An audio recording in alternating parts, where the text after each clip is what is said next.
It is officially Sunday, February 15th, Valentine's Day weekend, a weekend celebrating love, the love of our friends and our families, our boyfriends and girlfriends and partners, our husbands and wives, and the love of our mothers and fathers.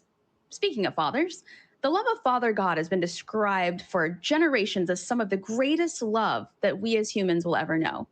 And how does God show us love? Well, just to name a few examples. He makes us pray and sometimes decides to grant those prayers, but usually not, at least not in the way that we want. He created us as sinners and punishes us for the sins that he created and that we were born with.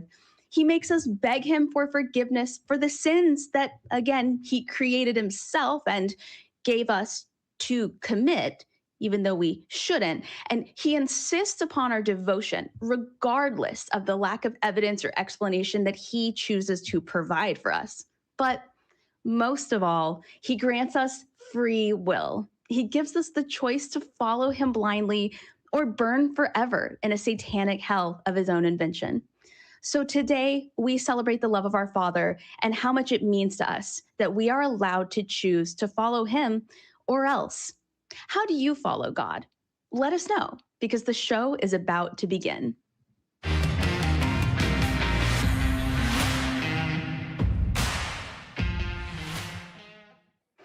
Hello, hello. Welcome, everybody. Today is February 14th, 2026. I am your host, Sidney Davis Jr., and joining me is my co-host and friend, Scott Dickie. Scott, how are you doing today?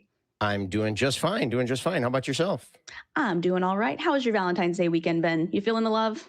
I am feeling the love. Normally, my wife and I just have a dinner together, but this year I surprised her. I got, normally we don't get gifts on Valentine's Day, but this year I got her some Lego roses, and that kind of surprised her. So I think she kind of panicked and said, well, I better get something for Scott then. So she also got me a Lego set. So last night, after a nice dinner that I made for us, we sat down and put together our Legos together. That's awesome. What kind of Lego set did you get? I got the small Star Wars at one, and it has a little snow speeder that is going around, like wrapping the rope around the legs of the walker too. How about yourself? How was your Valentine's Day? It was great. I celebrated Valentine's Day by being woken up every 3 hours by a dog that we have, a puppy. So it was great. Feeling the love. Luckily, he's cute. He's a very cute little Italian Greyhound. He's a baby. He's got little pajamas on. But it was I was feeling the love for sure, especially at 3 and 5 and 7 and 9. Yeah. But what is more pure expression of love than being woken up by a dog licking you in the face? That's true. A dog that weighs 10 pounds is made out of toothpicks and does nothing but love people. So definitely feeling the love. Cool. All right. Well, welcome to everyone joining us on both YouTube and TikTok Live, seeing us in the vertical stream. We are live on both platforms and ready to engage with you. So whether you're seeing this on YouTube or you're seeing this on TikTok, feel free to give us a call. We want you to call in. This is a live call-in show. I cannot stress that enough. Call us. Even if you're like pissed off, even if you're mad, even if you're just having a rough weekend, give us a call. Tell us about it. Talk Heathen is a live call-in show, and we have open lines. So get your calls in at 512-991-9242 or from your computer at tiny.cc/call. We are live every Sunday at 1 p.m. Central on YouTube and now TikTok.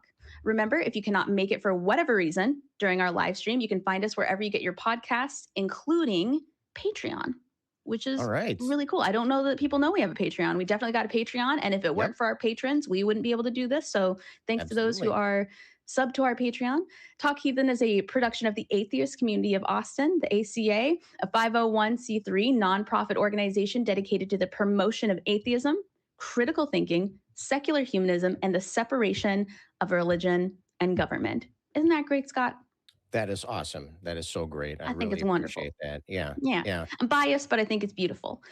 Before we really dive in, though, let's hit our crew cam. I'd love to go to the crew cam. Let's show that beautiful crew. Yeah. Believe it or not, there is a crew. It's not just me and Scott sitting here talking to ourselves. It is not. Wow, go figure. Second. Yeah, there's the crew. Hey, crew. All right, check them out. Could not do it without them. People would not believe what we do behind the scenes, all the work that it takes to get on here and on TikTok. So thanks to our crew cam. Thank you to the video and audio people, moderators, notes and stamps, and call screeners. For a split second there, I thought I was reading notes to myself out loud. Would you like to be one of those beautiful, attractive, smoking hot crew members? There's a pretty strong correlation between being a crew member and being hot too. So I think right. If you're looking for a way to improve your image, that might be a way to do it. I'm telling you, you know how like there's that online trope that all atheists are just like smoking hot, just smoking hot. Right. Yeah, that one. Can't repeat those allegations. Well, right. If you want to know who's hotter than just being an atheist, being a member of our crew, smoking hot. That's why we keep them behind the scenes, because they wouldn't be watching us; they'd be watching the crew. It's really self-preservation. You know, we want to be able to keep our faces out here. And so the only way we can do it is to hide the prettier faces. Truly. Yeah. Kind of like at Hollister, how they'd put the hotties, the models in the back, you know, doing the stalking. You probably never applied to work at Hollister, did you? Can't say that I did, but anyway, we're always looking for people interested in being part of our productions. So email volunteer@atheist-community.org. I'll say that again, volunteer@atheist-community.org. No caps, all lowercase, to get involved. All right. So, cool. All right. We're waiting for the calls to roll in. You know, it takes a little minute to kind of warm up, get everybody involved. You have the hat of love, don't you? I brought the hat of love with me today. So this was plucked from the head of Cupid himself this morning. And inside we have discussion topics for us to talk about. And they're questions about things that a theist might ask an atheist about the concept of love. And so if we need that, that we can dip into that. Before we do that, though, I just want to make one appeal to our viewers today. Here we have myself. I'm a math teacher. I've studied math and logic and taught math for many, many years. We have Sidney here, who is an expert debater.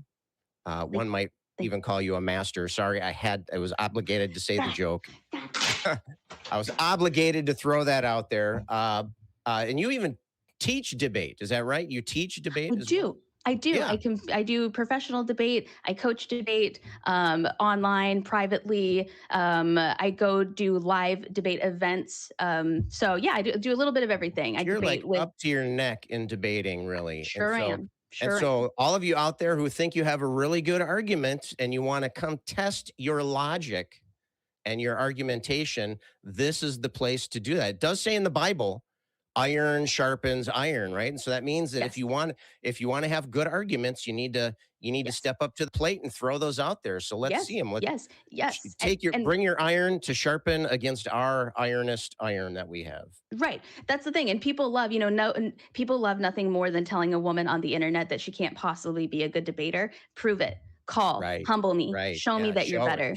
Show the money. Show us the money, right? Show me the money. Show me the money. Exactly. Do we want to dip into the hat of love right now? Do we want to do that? Or Let's do it. Maybe should we bring Kelly in and get Kelly's Bring it on in. Come on, Kelly. Kelly, you want to join us we're gonna answer some questions from the God of Love here. So the first one is, all right, let's see. Drum roll, please. It says, isn't the very existence of deep, selfless love better explained by a loving creator than by blind, natural processes? I'll read it one more time. Isn't the very existence of deep, selfless love better explained by a loving creator than by blind, natural processes? What are your takes on those? Well, don't go, come all at once. Let's go Kelly first. Yeah, good. Can you repeat that? I was actually doing a thing in the crew chat when you were trying talking. Too hard to concentrate, Kelly. Yes, I was trying to do too much. Isn't the very existence of deep, selfless love better explained by a loving creator than by blind, natural processes? What do you think about that? I don't know how you could determine which of the two were the most likely. That's my problem with that question, right? Mm-hmm. I don't accept that there's some divine creator, so that would be ruled out right away for me.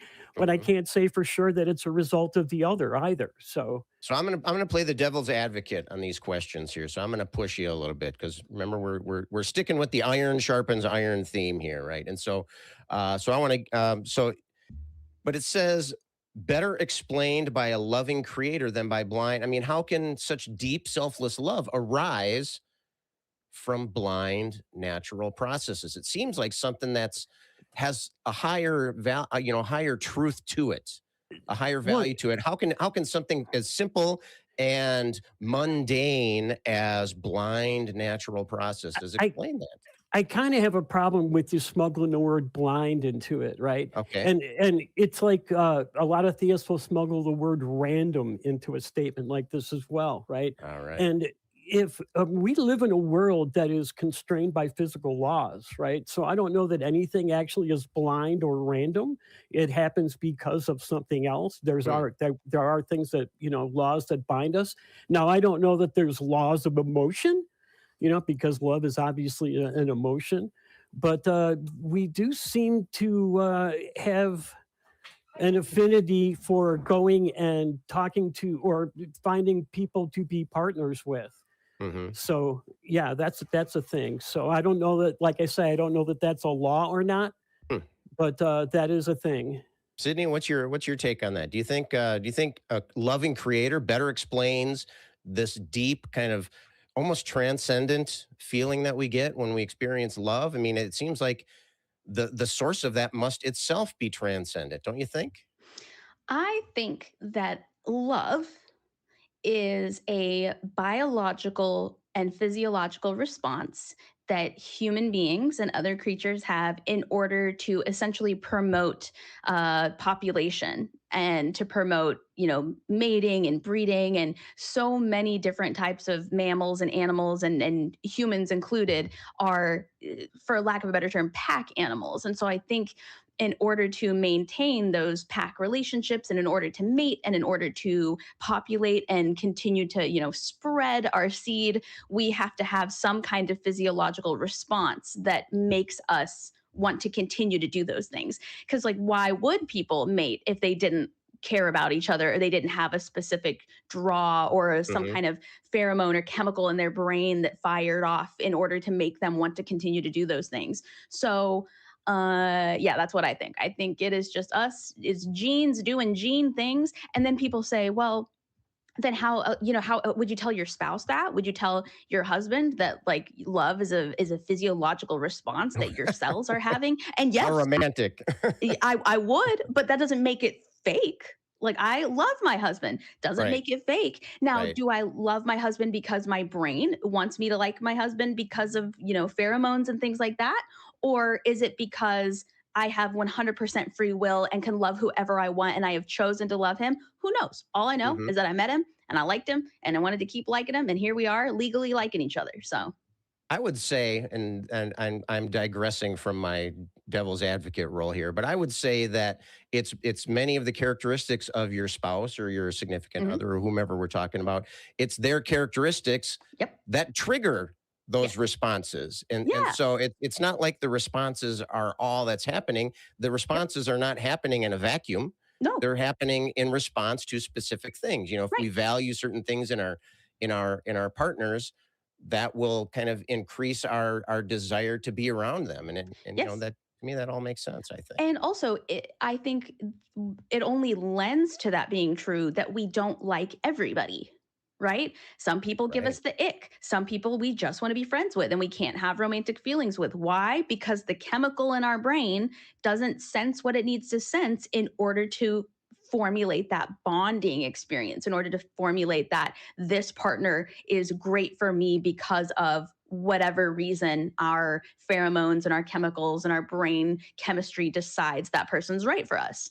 So, Yeah, I like to think of, whenever I hear the whole, well, if it's just brain chemicals, how can that be meaningful? How can that be deep and valuable and even sacred in many cases? And I think of it in terms of, well, if we look at a painting, a painting is just a bunch of blobs of paint, right? But there's more to it. There's the arrangement of the paint.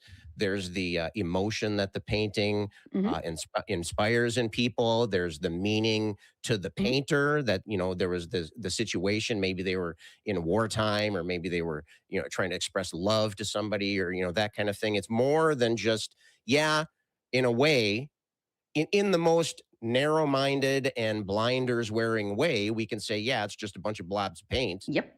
But we can clearly see that there really is more to it. It's the arrangement, it's the way that things are interacting and so forth. Same thing with love. Technically, it's real. I mean, it's just everything that we experience really boils down to activity in our brain. But that doesn't make it, like you said, that's still real to you. That doesn't mean it's any less. It's still genuine. I still like the feeling. I still like my husband a lot, Exactly. Right. It's even still Regardless. unique to that person, right? I mean, Right. it's not like it's still a very special thing, even if we can figure out the physiological aspects of it. Yep. It still is Yep. very special in its own right. So Right. Yeah. And it's also, not like to I get me- those feelings from everybody, right? Yeah. Right. And to me, there's no difference between God made me love him versus my brain made me love him. Regardless, in both instances, you're not the one, you know what I'm saying? Like, you're not the one driving that decision. So I'd rather it be my biology and chemicals in a scientific way saying, hey, this is a great partner for you, than hoping I'm understanding God's message right and not totally screwing myself over by marrying somebody I shouldn't marry. Right. Exactly. Yeah. Hey, maybe we can set Kelly off to the side here for a little bit, because we got a caller coming in. Perfect. Kelly, we'll keep you on a short leash here. We'll yank you back in here when we want to do some more talking here. We do have an atheist caller here who specifically, I believe, wants to talk to Sidney. Why don't we bring Lisa in here? And sorry, Sidney, if I'm stepping on your love it. your director toes here. No, All right, not so at here we all. go. It is a All right, collaborative so we got Lisa She/Her from Canada wants some advice on debating. Lisa, welcome to the show. And I'm talking right now because I know for like the next 15 minutes it's going to be all Sidney. So I'm just trying to grab a little airtime while we're here. Lisa, why don't you expand a little bit on what you were looking for there? I wanted to ask Sidney. Well, I don't see. I am interested in debating theists. However, how do you go around the? See, they see the Bible as fact. I do not see it as fact, but they can't move on from that, and so that kind of just, how do you debate someone when their primary and only source is the Bible? And that's I don't know. For me, it's like, I don't know how you can ever see that as a history book. It's not. But it's like, how do you get around that? They're like, if I want to have a good debate with someone, but also like, if I'm not able to even recognize their evidence as valid, it's kind of like, what's the point? Yeah, absolutely. That's a really good question. And that, like you said, that comes up every single time. So what I try to do when I'm debating atheists is I try to remind them that we're having a conversation. A lot of people think you have to dive in being like, this is a debate. We're about to debate it out. This is all about arguing. I instead try to step back and frame it as, I'm trying to have a conversation with you. I'm trying to understand where you're coming from. And then I'm trying to help you understand where I'm coming from so that we can have a conversation about this. And when they continue quoting the Bible, when they continue bringing up the Bible, when they continue using that as fact, I keep reminding them that that doesn't matter to me. I keep reminding them they believe in the Bible. I don't. So anything they have to say where the only way they can prove that to be true is the Bible, I just continually say, to you, that's the truth. To you, that matters. To you, that's your source. That doesn't work for me. Let's come up with other avenues that don't involve the Bible, because I'm telling you up top, it's going to waste both of our time if you continue to only cite the Bible, because I don't believe the Bible is true. Even if they say, well, you should, well, the Bible is the way, the truth and the life, stuff like that. I say, great, to you. to you. Something else that works for me, I know it's niche to me. I know it doesn't work for everybody, but I have a master's degree in creative nonfiction. And I continually remind them, okay, so that's fiction. Okay, so the Bible's fiction. What you're quoting to me is fiction. If you can't give me anything else that is outside of the Bible, that backs up what the Bible says and is outside of Christian doctrine, then to me it's fiction. We can keep going all day long. I can tell you facts and evidence from Harry Potter. I can tell you facts and evidence from, even if they say, well, people in the Bible were real. Great. Abraham Lincoln, vampire hunter. Abraham Lincoln was real. Doesn't mean that book is true, right? We can go back and forth with all sorts of fan fiction based on real people, but that doesn't make any of it true, and it doesn't matter to me. So I guess, like, to summarize all of that, I start off by reminding them it's just a conversation. There's no winning. If you go in trying to win, you're going to lose no matter what, even if you win. I just say there's no winning. I'm not trying to win here. I'm not trying to let you win here. I'm not trying to lose here. We're just having a conversation. And this conversation will go nowhere if you continue to cite a source that I've told you up top does not matter to me. I don't follow it. I don't view it as reality. I don't view it as fact. Give me something else. Instead of saying, so you're done, you're cooked, I win. It's like, no, give me something else. I want to have this conversation with you, but I'm telling you, it's not going to be helpful if the only evidence you have is the book that only you out of the both of us take as fact. Right. The other thing was I had a debate with a theist over social media. It was on a live, and I said, the prompt was, I think, prove that God doesn't exist or whatever. And I said, there's no evidence that I can prove to you that something does not exist. And I compared it to the tooth fairy, right? Like we can observe and tell that no one came into that kid's room to put money, but that doesn't disprove that the tooth fairy is non-existent, and that doesn't disprove it. And but it does illustrate the difficulty in disproving something like that. Yeah. Yeah. I mean, even though that doesn't disprove, but at least you're introducing, here's what you're asking me to do.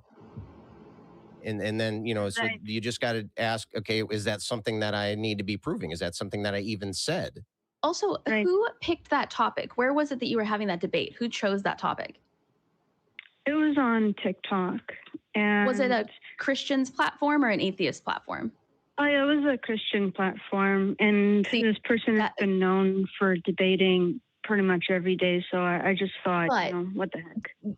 Like, just objectively, just as a debate coach, that's a bad topic. That's not a debatable topic. And that's how I knew you were going to say that it was a Christian channel. That's why I thought to ask that. Because an atheist would never say, prove God isn't real. Because we're open to pretty much any idea. We don't believe in God. I have not seen enough evidence to suggest there is a God. I don't call myself agnostic because I've seen enough evidence to suggest the alternative. But I would never say without a doubt that I can prove that God isn't real, because that's a useless conversation to have. If they were... The thing is that with the example, they tend to take it very as if I'm being condescending by using, and I can sort of understand, but I don't know how else to phrase it. To phrase which part? Well, like in comparison, like some people, if you compare it to Harry Potter, if you compare it to fairy tales, they find that offensive that you would. But that's kind of the point, though. That's kind of the point. You're presenting this ridiculous example that you all agree, in a way should be offensive. I mean, the fact that it's offensive is the point you're trying to bring up. You're bringing up a situation that we all agree on, showing that, the reasoning that we're using for this ridiculous thing we're talking about is the same as the reason you're using for this other thing that you're talking about. And not only that, but you don't join a debate so that your feelings can be managed by your opponent. It's unfortunate that they feel offended, but that's not your problem. That's not your fault. And a lot of times people will use offense to distract from the fact that they're not very good at debate, or that they don't feel like they're winning, or that they're not getting their point across well enough.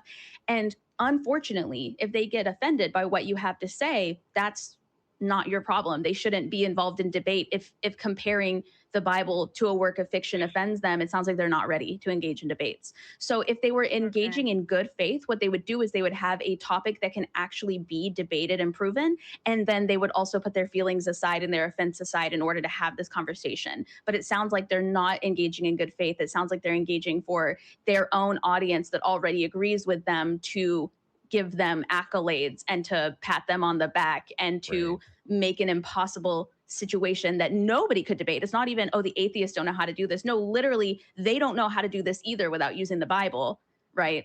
The Bible says God's real. Why? Because it says. Why? Because the Bible says. Why? Because the Bible. Why? Because the Bible. Like, you know what I mean?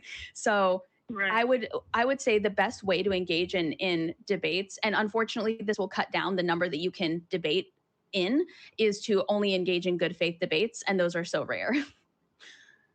Yes, they are rare. You know, I did join a good faith debate, and I made the claim that I thought leprechauns are real because I read Irish folklore, so that must mean that they're real because I discovered this, and it really spoke to me, and I believe it. That's my evidence for that. And then they, you know, laughed at me, and I said, I'm using the same, like, pardon my French, I don't like swearing, but I'm using the same fucking like argument that you are. I'm doing the exact same thing, and you think it's funny. Like you obviously don't see the irony in that. Like, it's just, I don't know. Yeah, there's a big mirror right there, and you just can't look away from it, right? You can't get them to see what's in it. Right. It's interesting to see to listen to the advice that Sidney's giving. As we mentioned earlier, she's an expert on debating, which is a intrinsically confrontational kind of approach, and I compare that to the way I might approach it from the standpoint of an educator, where we're kind of on the same team. Now, I'm not saying that you have to be, you know, abrasive and aggressive in a debate, but one thing that I find to be helpful is to use the word "we" a lot. Instead of pointing at you and me and highlighting the difference. That makes it personal. That gets the emotions stirred up. You know, if you look at it, says, what can we explore? Let's examine this together. What's our evidence that we have here? Let's put it all on the table and make a summary of it. And that can take a lot of the personal feelings and the defensive responses that can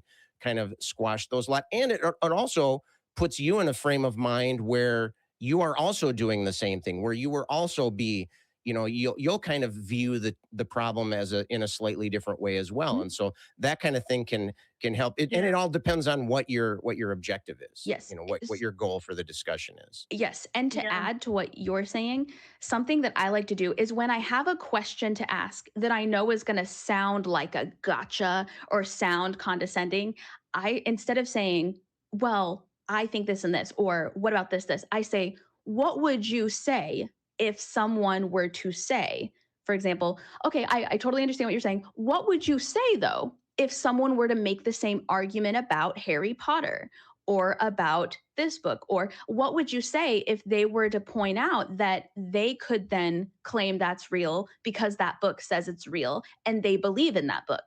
And that way they can attack the problem. They can attack the question as opposed to you guys attacking each other. So it's like instead of saying we, it's like showing we. You can say we and then you can show we. How would you respond to a person that says this when in reality you're the person saying that? Yes. Okay. See, that's really helpful for me because I don't always know how to read people because I'm on the autism spectrum. So that really helps. Sometimes I'm just way too blunt with people. And that's my okay. dad says I'm pretty much the female version of Sheldon Cooper. But But here's the thing, though. If somebody's engaging in a debate, they don't get to pick what kind of personality or what kind of attitude the person's going to have when they're debating. I think it's wonderful that you're doing this. I'm just saying I'm still learning just how to read into the intentions on whether it's good faith or not. It's kind of hard for me. But that's actually really helpful. Thank you for the advice. Yeah, no problem. Thanks for calling. Okay, have a good weekend. You too. Thanks, have Lisa. a good one. Okay, bye-bye.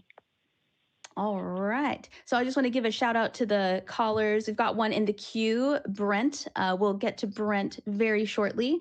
But I first just wanted to say that the ACA wants you to know what is going on in our community. Head to www.atheist-community.org, where you can learn about the organization itself and its policies, and how you, yes, you, watching this on YouTube and on TikTok, can get involved. The ACA wants you to know what is going on. And again, that's www.atheist-community.org. We also have merch. So you can get your Talk Heathen merch at tiny.cc/merch ACA. Another way to support us is by sending super chats on YouTube. Get them in and we will read as many as we can. Also, I think, don't quote me, I think there's a way to send super chats on TikTok. TikTok people would know a little bit more about that than I would. Okay. I know there's a way to send rewards on TikTok. I just don't know what they're called. I don't know if they're called super chats. We want to hear from you. We want to know what you liked, what you thought was effective, and more importantly, what you thought we could do better. So email us at tv@atheist-community.org and let us know. That being said, we're going to bring on Brian from Nebraska. They want to make a comment about the deeper meaning of love. So let's see here. Hey, Brent. How you guys doing?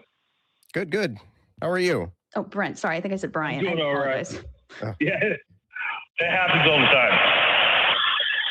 So I was thinking about this, and I wanted to say that it's more an animalistic feeling, because for deep, meaningful love, I want to say it's more promoted by Christian values more than evolutionary process. Say that again. So the feeling of love, the deep, meaningful love, is it Christian-based or is it animalistic? I feel like it's more animalistic because we see it in nature all the time, right? We see our past ancestors, like gorillas, apes, they stay in packs, they fall in love with each other, and they've shown signs of, if their mate dies, that they feel mournful over it, right? So are you saying that you think that the tail end of what you're saying, are you saying that deep love is more animalistic or is more from a Christian? I believe it is more. I believe it's more animalistic. It has to do with our evolution from the animals. Then it has to do with biblical sense. I would agree that it has nothing to do with biblical. Well, I mean, I would say that it does have something to do with the biblical description, but that description is based on our animal foundation already. I mean, people wrote the Bible. People wrote about what's important to them, and so I think I think the biblical take on it is an attempt to explain what we feel based off of our physiology. We base off of our emotions, based off of our mental states and that kind of thing. I think there is a tie there. It might not be the tie that you were suggesting, though. I guess I'm saying that I don't think the Christian love is because God came down and gifted us with this wonderful thing. I think it's because people felt a certain way and they tried to describe it, and they did it. They were in this mindset where they were believing in God and that kind of thing. And so they were looking to explain things that they're feeling. And so they were kind of it was hitched to that wagon later on, is what I'm suggesting. So I think the question is more dealing with like a one-on-one, me and my mate, right? Deep, meaningful love, but how our evolution has tied us to multiple relationships, right? When kids are coming up to puberty, we're looking for anyone and anything, right? At least that's how it was when I was growing up. And then that religion, like that would certainly lend credence to the thought that it is more of an animalistic kind of a physical kind of instinctual kind of reaction. So I just want to make sure that I understand. Brent, are you saying that you still do think some of it is related to God and some of it, but the majority of it is more of like a biological animalistic response? Or are you saying you think that it's all animal? I just want to make sure. Do you think any of it comes from God or from anything that the Bible talks about? I say the societal ways is pushed onto us at a young age to force us into like a one-on-one relationship, and that multiple relationships are not acceptable at all. I believe it's completely, we're driven by animalistic, wanting to breed, wanting to mate, and we find one person who will, and we form a relationship with that, or multiple.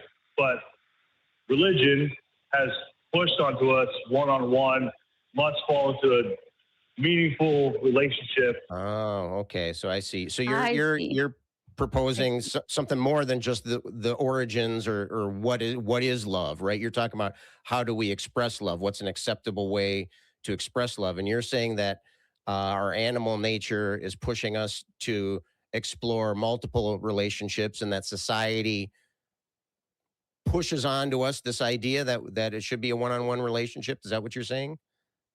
Exactly. What is a deep, meaningful relationship? You know what I'm saying? Is it between one and one person, or is it, can I have 3 or 4 girlfriends that I share a meaningful relationship with? What is that definition? I would say that and maybe this is what you're saying, and I missed that part. I would say that that's like case by case basis. So, for example, I know me. I know that I am a naturally monogamous person. It is not difficult for me at all to be a monogamous person. You know, they always say your first year of marriage is hard. I didn't think it was that hard at all. I thought it was pretty easy.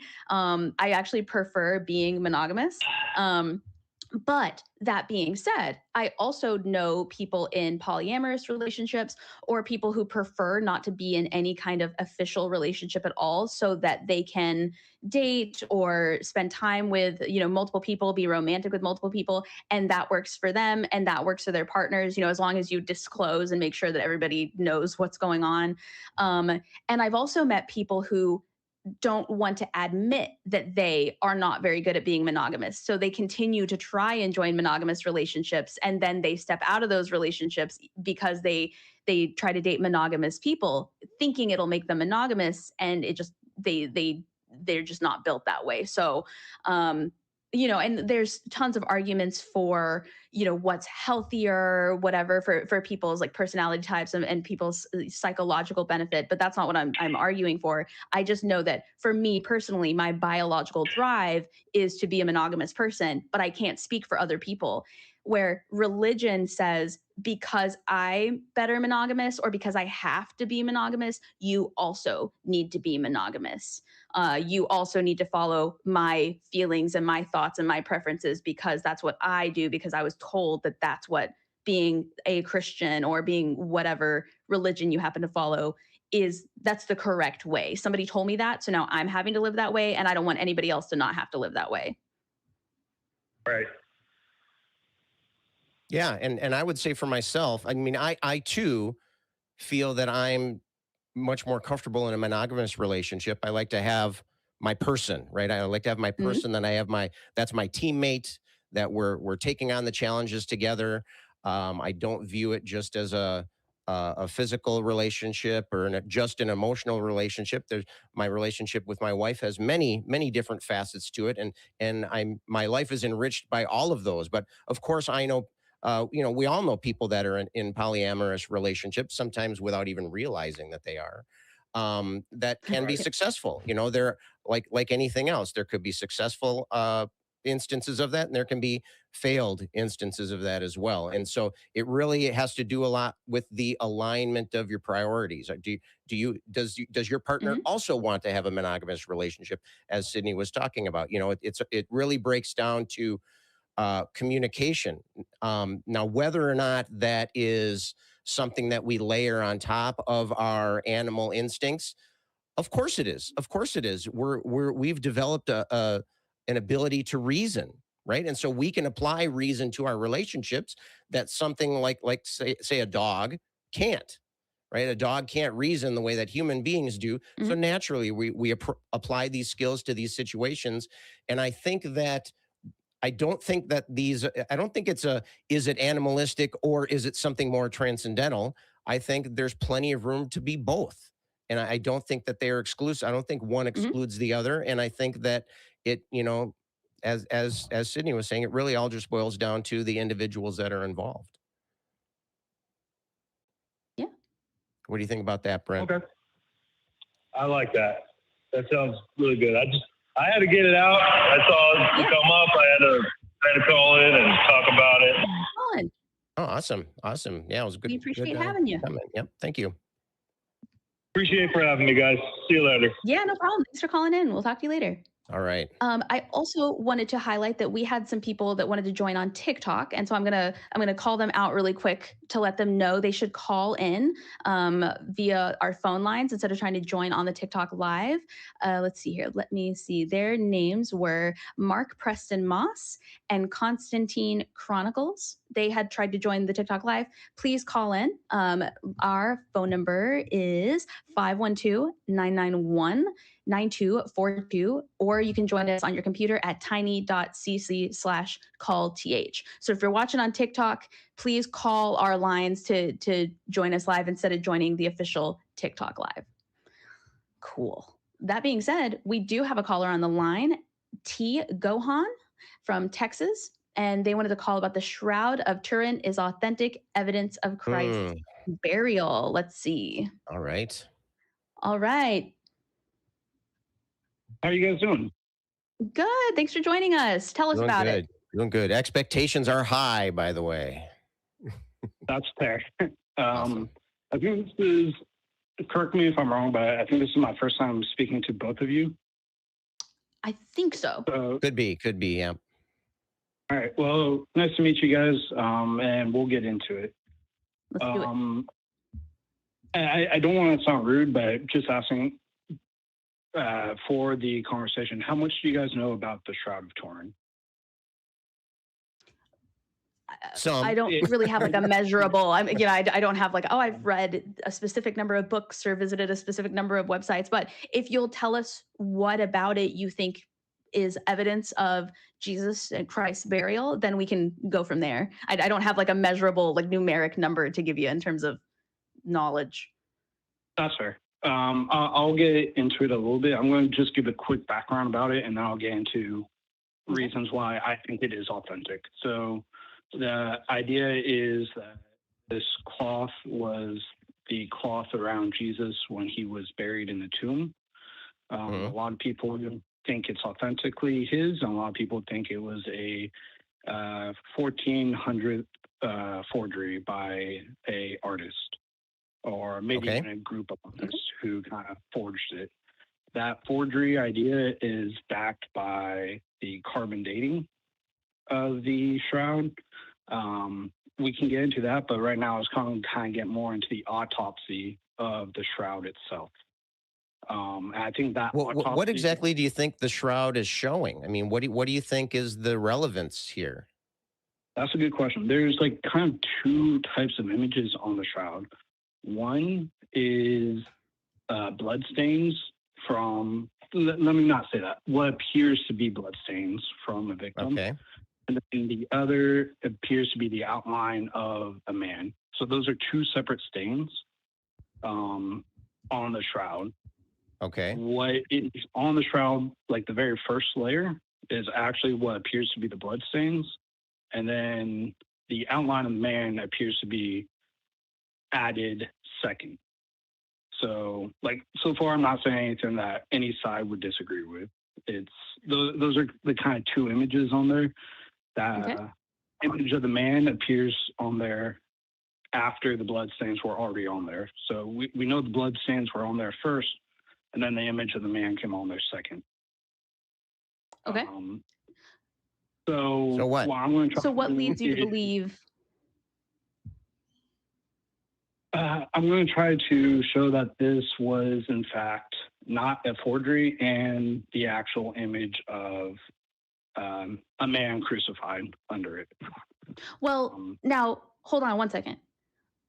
There is an argument to be made where that shroud once came from a man who was crucified. Like, we know that people were crucified back then, but that just because, I mean, we know that, supposedly people were on the cross with Jesus at the same time. So just because it's evidence and proof that somebody who was once crucified was wrapped in this shroud does not make it Jesus. That just means that at some point, a victim of crucifixion was wrapped in this shroud. So what makes it specifically Christ's burial? So most of what I was going to get into was going to be more on the argument that it was not a painting, that it was actually a man underneath the shroud that was crucified. But if you guys kind of want to skip that subject and go more into, okay, so let's just assume for the sake of argument, it was a man that was crucified. Why is that Jesus? We can get into that as well. Let's do that. Yeah, let's do that. Okay. Would I be able to call back in the future and discuss the other point showing that it is not a forgery or it is not a painting and that it is actually I mean, yeah, absolutely. Whether it's, okay. Yeah, you can definitely do that. But I kind of want to get into that, but I will switch well, subjects speaking from like my perspective, I'm always open to the idea that, like, yeah, people were crucified back then. Atheists in general aren't saying that that never happened. And I would believe that they were crucified for a very long time and they were buried the way that people claim that Jesus was buried and things like that. So the idea that it could be a real person's blood and a real man that was wrapped in the shroud, billions of people have existed on the planet, right? So why is it Jesus's would be what I think we're the most interested. I don't mean to speak for you, Scott, but I think that would be what we're the most interested in. Okay. So there's a couple of evidences that point towards that. Okay. I'm going to try to end with the strongest one, but why don't we start with the strongest one? Yeah, let's do that. Let's do that. Let's just get to the point here, because my question still stands. My question is, so what? So if we admit that Jesus was alive, I'm not convinced of that, but I'm fine stipulating that. If we admit that Jesus was crucified, I'm not convinced of that entirely, but I'm fine stipulating that. Mm-hmm. Do we agree that Jesus was buried in a shroud? I don't know if I'm convinced of that, but I'm fine stipulating. So what? We got a dead guy in a shroud. Where is this going? Is there any kind of divine connection coming up? Yes, I would say most of the shroud is not divine except for the image of the man. So if we move away from blood stains, if we focus on the image of the man itself, the shroud is the most tested historical object in history, and it's been shown that the image of the man. I don't think that's. Yeah. I don't think that's true. You can fact check me on that. But either way, the image of the man is proven not to be painted on there. And the only way that we can tell that the image has been put onto the fibers is because it's such a low depth of the fibers. It's about 1/5 of the strand of a hair length of how deep that image goes. It's barely even there. The only way that we've tested for it to have been there is from an Italian physicist. His name was Di Lazio, by burning. with intense UV or intense light radiation. And that is like through his test, he was able to get an image at the correct depth of the linen on the shroud. So I still don't understand what any of this has to do with proving that Christ was the one buried in the shroud. Sure. So far I'm trying to make a argument that the image of the man is not from painting, but from a very intense UV light. And that's how the image of the man was put on there. And do you mind if I make an assertion really quick? It sounds like you thought we were going to argue that. It sounds like you thought that our main stance was going to be that it either had to be Christ's shroud or it had to be a painting. I don't think you expected us to be open to the idea that a real man was actually buried in that shroud after being crucified at one point in history. And it sounds like that's what you prepared to talk about. And you're not ready to talk about the point where we're like actually accepting that. And we're like, hey, that's something that we're willing to explore. Now tell us how it's Christ's shroud. Right. Yeah. Okay. Let's get to the money here. Let's get to the money shot here. Sorry. That's fair. I was kind of prepared for the other discussion, but I'm actually, maybe I'm not doing a great job, but I'm actually presenting the strongest argument right now for the fact that if it was... Let me say this before you continue here, Gohan. Let me just say, if you can't eventually connect this to the existence of a God, right, I've lost interest.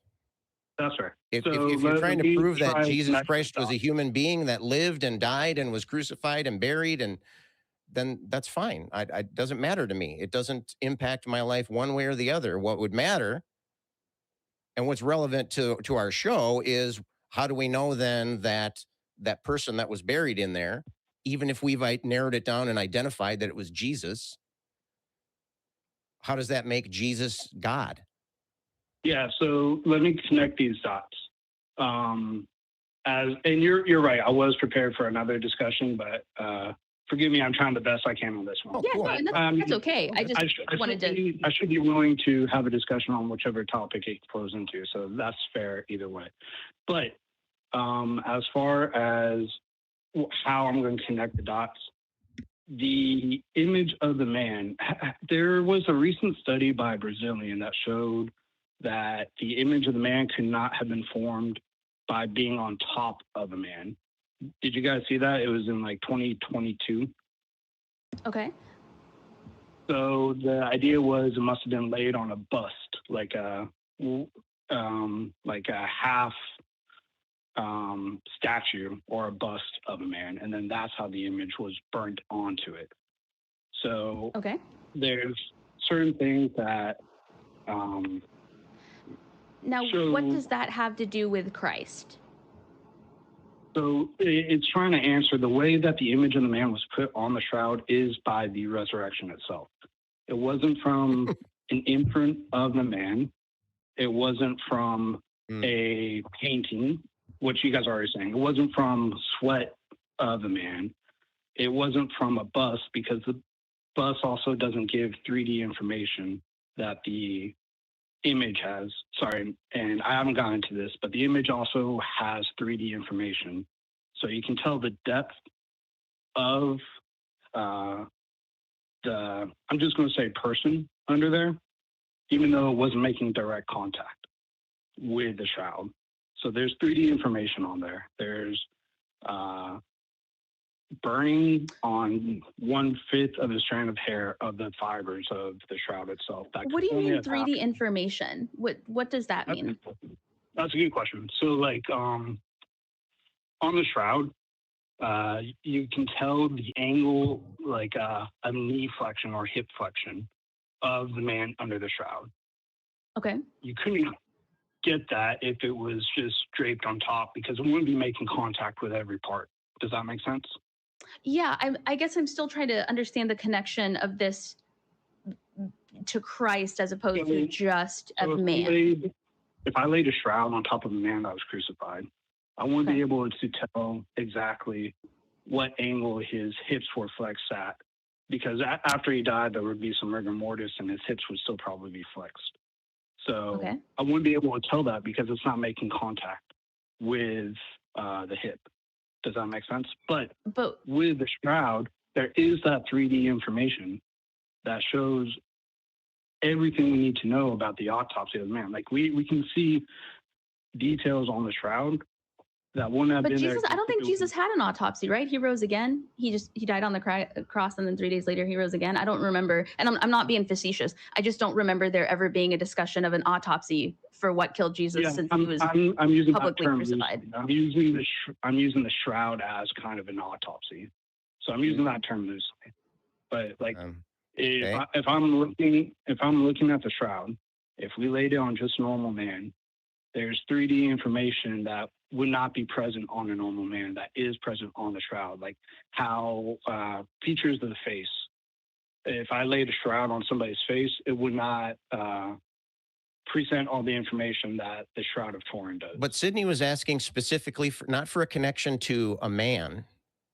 She was asking specifically about the connection to Jesus Christ. And So the reason you're not claiming that there was a person here. You are, but in addition, you're saying it was this particular person. Sorry, Sidney. And let me just be clear to everybody watching on YouTube and on TikTok. The reason I keep harping on this is because the topic that we were given when you called in was Shroud of Turin is authentic evidence of Christ's burial. It wasn't of a man's burial, because if that had been the topic, I would have been like, okay, fair. And it would have been a 1-minute phone call, because I would have been like, yeah, I don't disagree that it could have potentially covered a man who was crucified that we know people to have been back then. But my main thing is I feel like, and I'm not picking on you. I think this is a really great learning opportunity, because this does happen a lot on shows like ours. People call in with a conversation ready to go. And then when they find out that atheists like us aren't actually as militant about disagreeing with every single solitary thing you say, and we're actually willing to give room when we say, oh, actually we are willing to say there's a potential that this shroud covered somebody who was crucified back at the time. We agree that there's a potential that could be real blood as opposed to paint. We don't think that the only two options are Christ shroud or a painting. People don't really know where to go from there, because they were prepared to have one conversation and they weren't prepared for us to actually give them a lot more wiggle room and a lot more of our time and attention. So I think what's happening here is you thought that we were going to focus specifically on, no, it couldn't possibly be real. It has to be fake. It can't be real blood. It can't have covered a real man, this and that and the other. And we're actually granting you that. And now we don't know where to take this conversation, because the conversation wasn't prepared to be about Christ. It was about just to kind of argue whether or not this could be a potential possibility. Okay. Are you guys good with continuing the call? Because I do think I can connect these dots still. Well, why don't you do this? Why don't you tell us, let's assume that we agree that it was, in fact, the burial shroud of a human man. Okay? Now, how can you make that connection then? How can you take it that extra step to tie it to Jesus? What specifically about the shroud leads us to that conclusion? So I think when Jesus was officially resurrected, there was a beam of light that came from him, and that's documented in the Gospels, whether you take them at their word or not. But that beam of light was supposed to be so blinding, and that is also the only way to get the image of the man on the shroud with that 3D information. So a beam of light you lay the shroud on top of any man, that's the argument so far, but I'm saying no. If you laid the shroud on top of any man, you would not get that 3D information, and you would not get that burnt image that is just... So the only way to get the evidence that the shroud was used to bury Christ is to use the beam of light that it only exists in the Bible, that some people don't believe in, that many people don't believe in, that there's no evidence to believe in other than its existence in the Bible. That's the only way that we can access the information needed to prove that it is truly Christ's shroud. No, because there was this Italian physicist who did experiments on the shroud, and he was able to show that, yes, if you have enough energy of light, you would get and for the short amount of time, you would get the proper image of the shroud on there. And he was able to actually test it out. So with his... How do you know that a dying Jesus emits light? I mean, that's a fair question, but that is what was already mentioned in the Bible, which that was mentioned in the Bible obviously- afterwards, right? That And- was made after the fact. Right. after the fact of the shroud or before the fact of the shroud? Sorry, what are you saying? The Bible, the story behind the death of Jesus was written after it happened, right? Well, that's how most stories happen, right? Yeah, that's my point. That's how Well, most but what I'm historical saying accounts is- happen. Historical accounts happen after the fact of they actually happen, right? You can't do So it before. what my point I'm trying to make is the only people who believe in the Bible consider the Bible to be historical document. Most of us consider the Bible to be historical nonfiction, essentially. Maybe these people were real, but that doesn't mean that any of the other things happened. That doesn't mean that Jonah was swallowed by a whale. That doesn't mean that Adam and Eve were the first two human beings. Just because certain kings that were mentioned existed, maybe there is evidence of Moses, maybe there is evidence that Jesus was real. There's no evidence of the miracles. There's no evidence basically of a 2,000-year-old game of telephone that we're just supposed to take for word of mouth. And so when you say that the Bible is proof, that mentioning it in the Bible is proof that it happened, you lose everybody on this side of the coin, because we start off this conversation not agreeing that the Bible is an actual factual document. So That's fair, but I didn't say that. I said that the study done by the Italian physicist Dalasio is the evidence on how the image gets burned on. And then I was asked, well, how do you know that? we but we're wanted not to know, we're how not do you know questioning that how do you know that type of activity is related to Jesus? Right. and We're Jesus not only? questioning the study happening or So, beams of light or what it can tell us. So the question was, how do I know that the intense burning of light came from Jesus and Jesus only? Or how do you know that how do you know that the shroud belongs to Jesus? How do you know? Just back to the basic question. Anything you're saying right now only supports that at some point it covered a real man, and that's not what we're trying to argue here. We're trying to find out why any of this has to do with Jesus Christ specifically. For the shroud, we have that covered a real man, and that the only way the image was formed was by intense bursts of light. According to the Bible. No, that's not according to the Bible. That's according to the physicist Dalasio. The only way the image was formed. That has nothing to do with the Bible. That has actual physics behind it. The only way we have the image on paint goes too deep. The only way you could get image on there was some type of heat. You couldn't do it with heat from a statue, because that doesn't give that 3D effect. So we need. But wouldn't the 3D effect Italian with the burning physicist being able to recreate it prove that it couldn't have just been Jesus that was wrapped in that shroud? If you can recreate. You could recreate it if you had his technology, which I don't think first century Palestine or even 14th century medieval artists had that technology. Maybe I'm wrong, but I don't think they had lasers back then. But again, I ask you, I beseech thee, what does any of this have to do with proving that it was Jesus Christ himself that was wrapped in the shroud? So if I give the devil's advocate, it would be this. Maybe it doesn't show that was Jesus.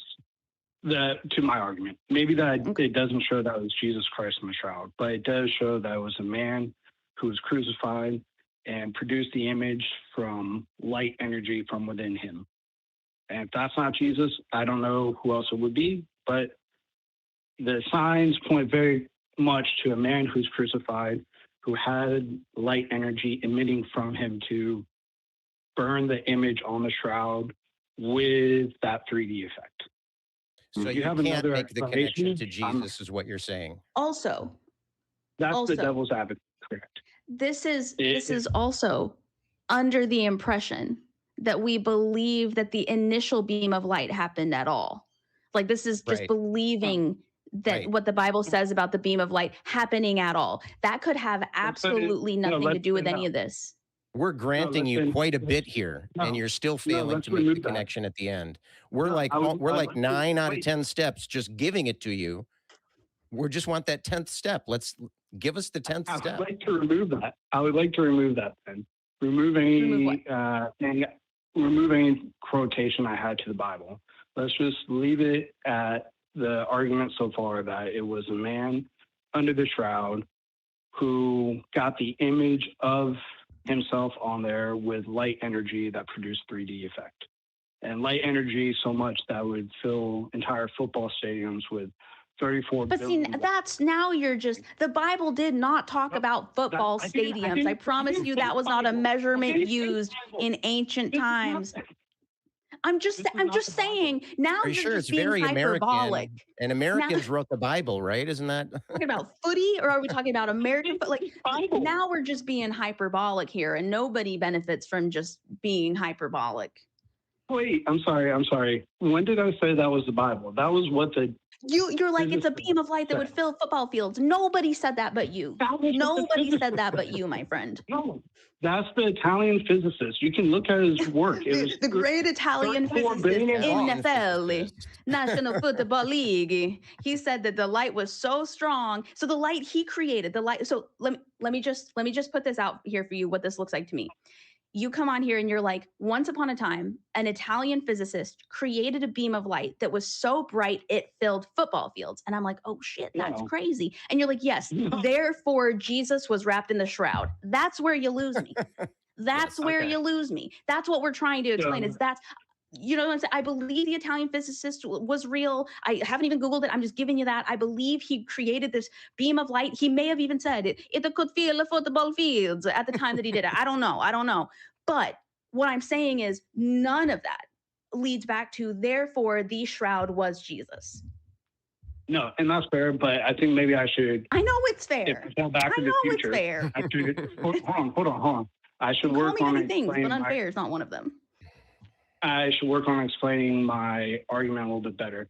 The physicist did not create the light. He used lasers in the 1900s, like 1980s, I think, or maybe even 1990s. I'm not sure. 1990s, maybe, to show that the way you could create this image was through light energy at a short enough time at an intense enough voltage, and he said it was 34 billion watts. I wasn't sure what that was. I asked. I'm not arguing any of this. I believe if you told me that this scientific study happened, I'd be like, hey, that's dope. But it's the therefore Christ was wrapped in the shroud that doesn't make sense, and that I think I'm not trying to pick on you. I think you need to work on that before calling back in and having that discussion, because it sounds like you were ready to prove that the shroud wasn't pain, it was real. But when you logged on, we granted you that and then didn't really know where to go. So if I were you, I would work on this part of the argument. How does the study done by an Italian scientist therefore relate back to this being the Shroud of Turin and Jesus' shroud? And I know that you're going to say because Jesus is the only man that could emit that type of light. If somebody does not believe in the Bible and does not believe the perspectives listed in the Bible from people who were supposedly there and know how it happened, that's going to be irrelevant to them. So as somebody who is treating you like one of my debate students, if I were your coach, I would say, I see where you're going, but what you need to do is you need to work on this part of the argument, the part where we therefore connect why it is we should believe other than the Bible. Like, forget the Bible saying it. The Bible, let's pretend the Bible doesn't say that. What else can you use? What other evidence, research, things like that can you use to then say, because of what this Italian scientist found about light and lasers being used on the Shroud of Turin, we are able to then use that exact same data from list sources that aren't the Bible to predict that it is highly likely that Jesus was then wrapped in that shroud. Well, and I think once you answer those questions, call us back and we're willing to have that discussion. But I think you were ready to have a different discussion today. Yeah, I appreciate the advice, and I'll try doing that moving forward. So thank you for that. And can I just finish with a slightly weaker version of my stance with the same argument? I mean this in the nicest way. It cannot get weaker than the one we've already seen. And I'm not picking on you, just being brutally honest. it can't really get weaker than what we've already heard. All right. Well, let me just try this really quick. It will just be a second. For the sake of argument, are we on board for saying that the image of the shroud was formed by a man who was crucified, and the image was formed by light energy that came from him that relayed the image and the 3D effect? And we can leave it at that? I disagree with all the light and the 3D effect stuff. I'm going to go with the shroud probably wrapped a man. It's probably real blood. Could be two different men. Maybe the blood came from one. Maybe the imprint came from another. That's where, like, I'm not a historian. I'm not a physicist. I don't work for a forensic DNA technology. That's fine. But I'm not into the whole. Work. Yeah, that's fine. That's fine. Yeah. It really boils down to not so much the. Go ahead. It's not so much what you were talking about; it's what you were leaving off. You were just kind of falling a little bit short, and this is something that happens, I find, a lot, and it's not just in arguments with Christians. As a math teacher, I see incomplete arguments happening all the time. When you make an argument, there is no such thing as argument from exhaustion, right? You can't. Well, I suppose there might be, but it's not what I'm about to talk about. You can't just talk and talk and talk and talk and talk, and then jump to your conclusion at the end, right? When you're making an argument, it's all about building a connection. It's all about building a connection from facts that we agree on to the conclusion that you're trying to end up with. And so the bulk of an argument should be in creating those connective links. Okay. And so we were stipulating, we were giving you most of that, but we want to make that connection. Why is this something specific to Christ? Even if we did bring up the Bible, okay, even if we were going to accept the Bible as being something that's factual. Kelly, by the way, our backup host, has been about peeing his pants in the background here. Because he's really into this kind of stuff. He asked, how do we know that resurrection creates a flash of light? And so that would be something that you could use to justify that connection. You could say, well, we've established that, and when I say established, we've agreed, we've stipulated that this pattern was created by this great, thing of light. How do we know that resurrection creates that flash of light? How do we know? Maybe it could have been somebody else that was resurrected in that shroud. We're trying to make the connection to Christ. So you need to kind of baby step us over that chasm, right? We can't, and so we need that extra information. And so if you're calling in to argue that the Shroud of Turin is not a forgery, that's one thing. If you're calling in to say that it's Christ's burial shroud, then that's an entirely separate thing. If you're trying to show that it's evidence that Christ not only was buried in this shroud, but also resurrected, that's another whole realm that we never even touched on in our discussion today. And so you're spending a lot of time focusing on the little details. And I'm not saying that you were doing that intentionally, but I have seen people do that intentionally. Yeah. And as a way of misdirecting from the fact that they can't make that connection at the end. Again, I don't think that you were doing that intentionally, but I think it was happening unintentionally, at least. Mm-hmm.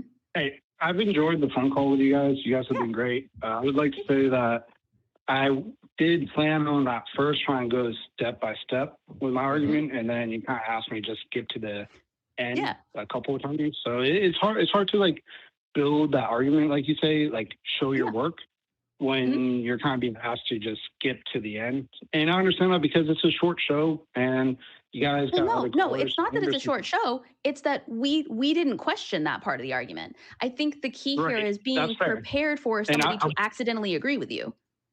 I do like to show my work on that stuff, but you're right. You guys did just kind of do it just further along the argument. So I would maybe another time like to call back and show my work. You can't. Well, here's the thing, though. You can't just discount the exchange that we had here. We gave the point to you. It wasn't to rush you along. It wasn't to get to the point. It wasn't to, We agreed with you on the idea that there potentially was a man wrapped in that shroud. I don't want you to leave here being like, if only they were rushing me along and they didn't want to hear what I had to say. No, we agreed with you. There's a big difference between rushing you along because we didn't want to hear facts and evidence that build your argument versus you just weren't prepared for us to agree with you on anything. You were prepared for us to go, no, everything you say is wrong. We disagree, start from scratch. And that's okay. Practice makes perfect. But as a professional debater, I'm not going to let you leave here being like, no, it's because they wouldn't let me talk. No, we skipped that part because we didn't need that part because we agreed.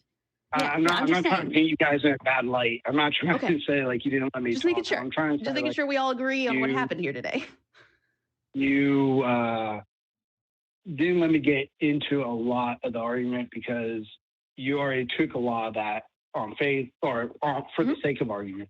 And then and not even just for the sake of argument, but because I don't disagree. I mean, if I could have gone into the other stuff, I think it would have been very hard to say then how do we know that this is just another man who had light explode from him? And it could have been any other man with exploding light, but including Jesus. Like, I mean, that premise itself is kind of odd, but so I think there's a lot to take from today to prepare for your next call. I think practice makes perfect. I think we've given you some notes and some thoughts to leave with. And we appreciate you calling because this is a call-in show. So we appreciate you engaging with us and our audience and it's not easy to put yourself out there. So thank you for doing that. You guys are up there. I don't know about every day, but you guys are up there quite often, so hats off to you guys. Thanks. Appreciate it. Call in later. Call in and let us know what your thoughts are on the other half of that argument. Yeah, sounds good. All right. See you, Gohan. Oh, by the way, listeners, normally Sidney charges top dollar for this type of this type of debate training. So, so it's free of charge today. Valentine's Day gift to the internet. Yes. So I think a few really important things happen there, Scott, that can be a big learning lesson for everybody, for the caller, for the audience, for our YouTube audience, our TikTok audience, for anybody watching this at any point, whether it's now or later. Oftentimes, and feel free to agree or disagree with me, Scott, oftentimes people call into shows like ours ready to have a specific conversation because they've been told, whether it's an influencer they follow, whether it's a podcast host they follow, whether it's people at their church, whatever, they've been told to expect a very specific experience talking to atheists like us. They're told that we're going to interrupt them and not let them talk. They're told that we're going to disagree with everything they have to say just for playing devil's advocate and the sake of the argument.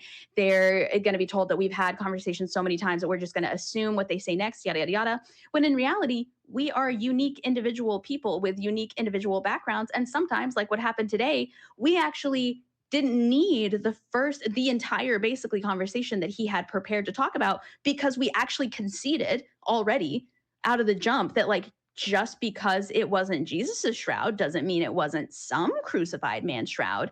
And that torpedoed the entire experience.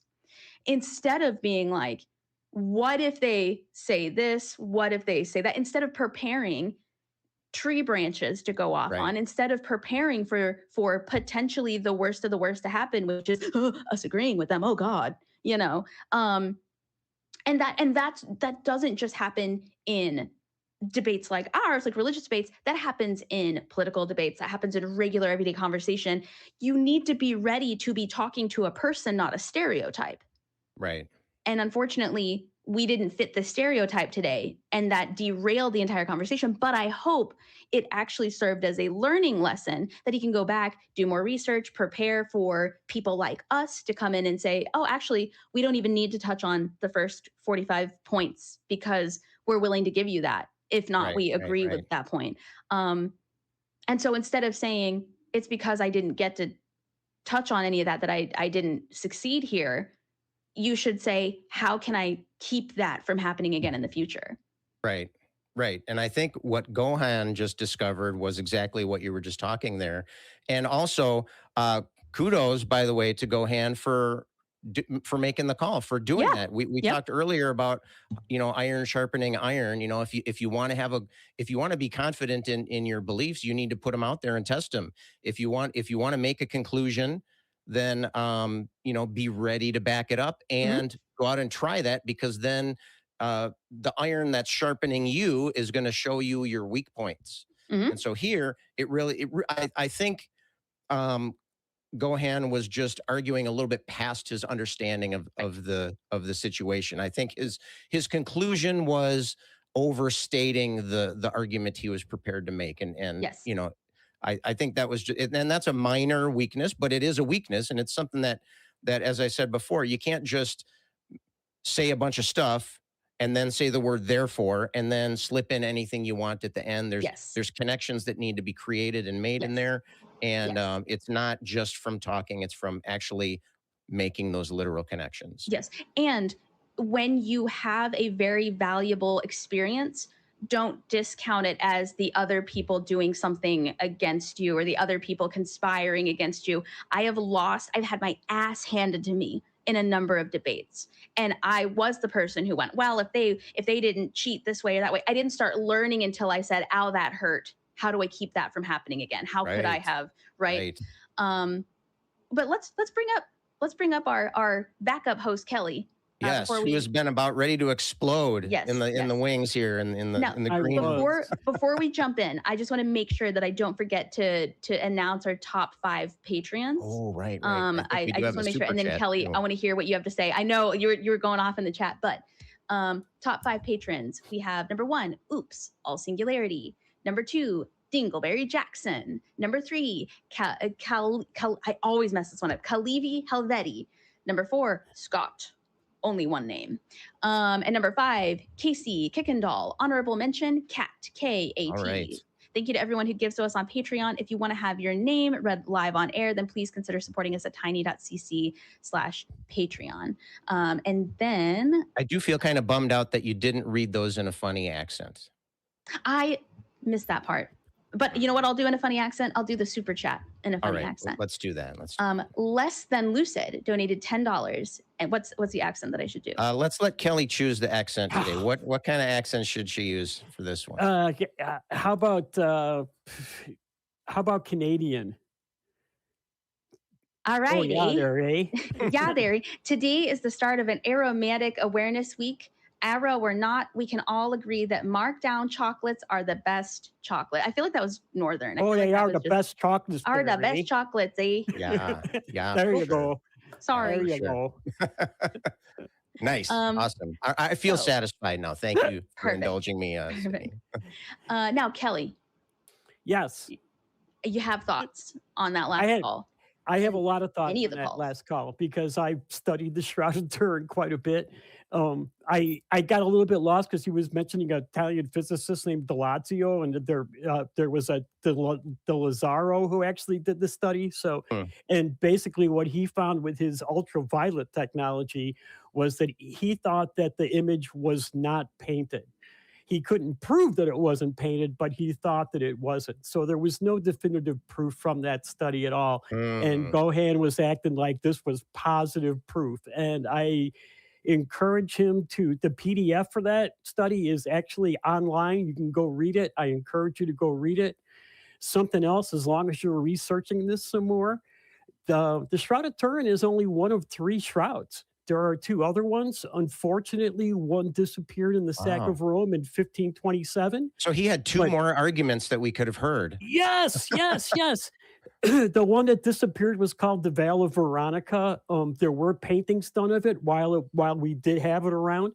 So we know what it looked like. And the other one is the Sidarium of Oviedo. It's still extant and is in Oviedo, Spain. Interestingly, the faces on all 3 of them are 3 different faces. What? How can that be? That doesn't seem like possible. Yeah. So, but how do we know that? The Trinity. Trinity. That's it right there. Here's my question. And I'm converted. Listen, I'm not being sarcastic. How do we know that without lasers? Just by looking at the faces, I guess. I'm just saying. Yeah, I guess we can't could totally prove it without the lasers. I'll join you on that. But there are, and only one of them was ever actually authenticated by the church, and that was the one that disappeared, the Veil of Veronica. So. And it was actually authenticated by the church? It was. It actually had its own shrine, the Shrine of the Veil, inside the Vatican up until the sack of Rome in 1527. Holy Roman Empire. Interesting. Yeah. Interesting. And see, that's a whole other argument, is how do we know that was the shroud when there were 3 shrouds? I imagine if they were crucifying people as often as they were, there's probably a lot more shrouds, actually. There's, interestingly, and I don't know if this is interesting, but there are a lot of rumors that German mercenaries did some pretty obscene things with the Veil of Veronica in several of the taverns around Rome during the sack. That's supposedly historically true. So at least they're historical rumors, I should say. But wasn't it made out of like, you know what? Never mind. I'm not going to go down that. None of my business. Whether or not they had a rash afterward is none of my business. So, Kelly, what's a takeaway lesson that our audience can take from today? If you had parting thoughts for our audience, what would you say? I would say don't do your research with you already knowing the answer. Go into it blindly and try to look at all the evidence in a neutral manner instead of like being biased about it one way or the other. Like I honestly cannot say that the Shroud of Turin is a fake or not. I honestly can't, because most of the research that has been done on it has been pretty ambiguous, to be honest, right? There are some things that are very concerning to the people who think it's an ancient artifact, like the herringbone weave of the fabric wasn't used until like the 13th century, I believe, the 13th or 14th century. So the type of weave in the cloth isn't authentic to the time period of Jesus. And that alone to me makes it seem like it's probably a forgery. So, yeah. And it was something that Gohan didn't even bring up. So Gohan, again, if you're watching, I encourage you to go look into that, into the right. pattern weave of the material, the fabric. But again, even if it was, you know how there's things like stones on Easter Island that theoretically should never have made it, things like that. All that proves is that a man was wearing polyester when he was crucified. And it's like, great. What else? You know what I mean? Like, what else you got? Like, what else? Yeah. Unless, now, if there was a book talking about how Jesus was the only man with polyester and the existence of polyester came from, that would be, I would be willing to talk about that. Like, in Leviticus 1, when Jesus divided the polyester among the thieves or whatever, like, I can have that conversation. But again, we could talk all day long about whether or not there was a man in that shroud. I'm not even saying there wasn't, but they weren't prepared for, you know what I'm saying? They weren't prepared for me to be like, no, I'll give that to you. It's like, oh shit, now what? Right. Here's a good question for you. How many shares of polyester do you get for 1 share of rayon?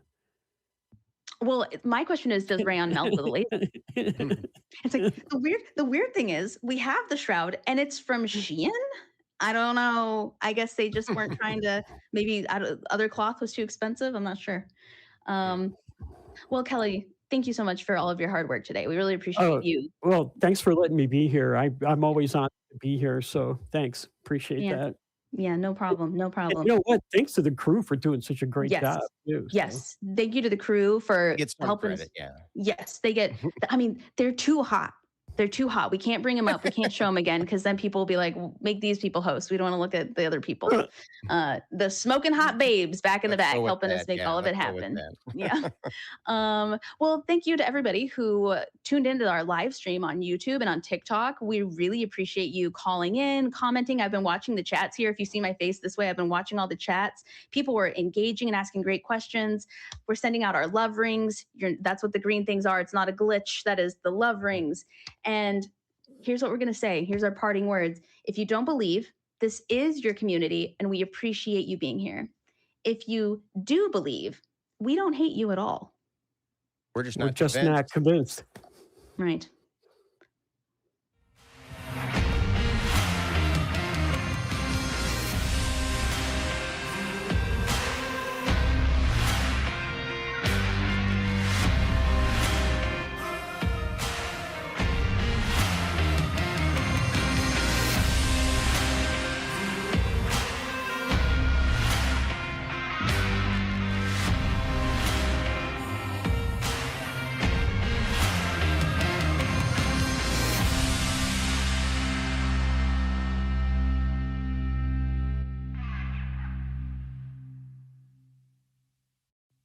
We want the truth. So watch Truth Wanted live Fridays at 7 p.m. Central. Call 512-991-9242 or visit tiny.cc/call TW.